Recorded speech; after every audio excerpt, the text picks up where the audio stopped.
situation semble un petit peu moins préoccupante que ces dernières semaines. On a l'impression qu'on est en train de passer du bon côté de la troisième vague.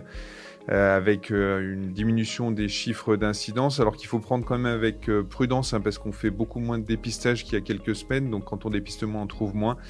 Mais en corrigeant les chiffres, on a l'impression quand même que on est passé sur une incidence qui est plutôt autour de 300 nouveaux cas pour 100 000 habitants par semaine en Savoie, là où on était monté au pic de la troisième vague plutôt autour de 360. Donc on est encore sur des chiffres très élevés. Du coup, à l'hôpital, on a encore beaucoup de malades hospitalisés. On est à 95 patients hospitalisés pour Covid, dont 25 en réanimation. Donc on est encore très sollicité sur le plan hospitalier, notamment en soins critiques. Mais là aussi, depuis quelques jours, on a l'impression qu'on a une petite décrue.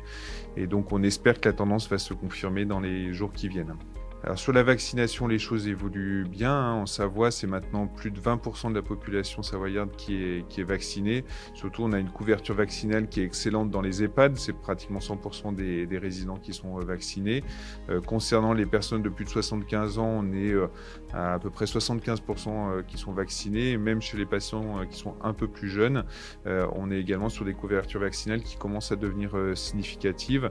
Les centres de vaccination sont maintenant relativement accessible pour les personnes concernées. La vaccination n'est pas encore disponible pour tout le monde, mais pour le public qui s'élargit, il y a moyen de se faire vacciner maintenant dans différents centres. Pour le bassin chambarien, notamment sur Savoie Expo, où il y a un grand centre. Il y a également un grand centre sur Aix.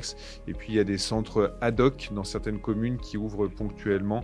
Donc, toutes ces informations-là, elles sont disponibles sur le site santé.fr, où on peut savoir où on doit se faire vacciner si, encore une fois, on relève d'une vaccination. On va quand même fermer 5 lits de soins intensifs aujourd'hui, puisqu'ils ne sont pas remplis, mais on garde nos 36 lits de réanimation armés.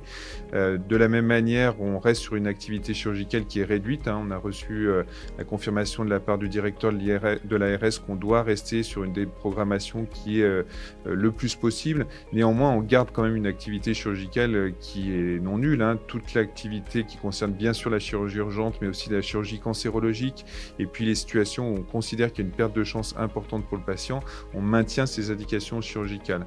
Donc là, on fonctionne à peu près à 50% de notre activité habituelle sur le bloc opératoire. Et puis, on limite encore l'accès à l'hôpital. On est de toute façon dans une situation de confinement.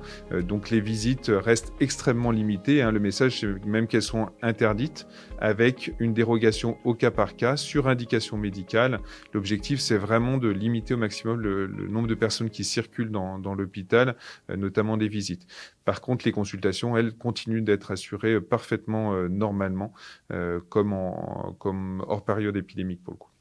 C'est encore un peu tôt, je pense, pour pouvoir être complètement tranquille. Comme je vous dis, on a un début d'amélioration, mais c'est vrai qu'on est sur un confinement qui est encore différent de celui qu'on avait connu en novembre et bien sûr totalement différent de celui de l'année dernière.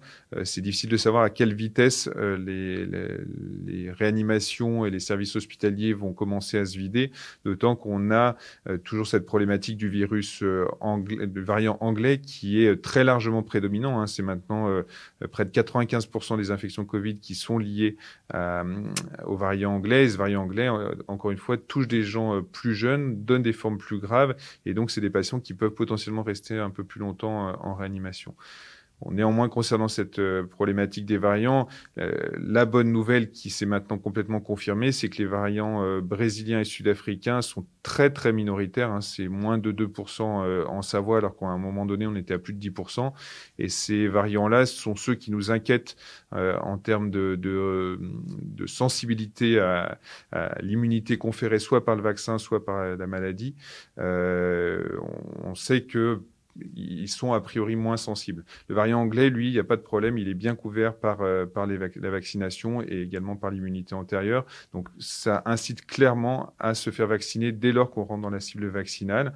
Mais ça incite aussi à rester prudent, bien sûr, pour les mois qui viennent, parce que ces mutants, comme le mutant indien, le variant indien dont on parle un peu depuis ces derniers jours, peuvent continuer à représenter une menace pour les mois qui viennent. Point un peu plus détaillé sur ce variant indien, on a une situation épidémiologique qui est absolument dramatique en Inde là sur les dernières semaines avec une explosion du nombre de cas.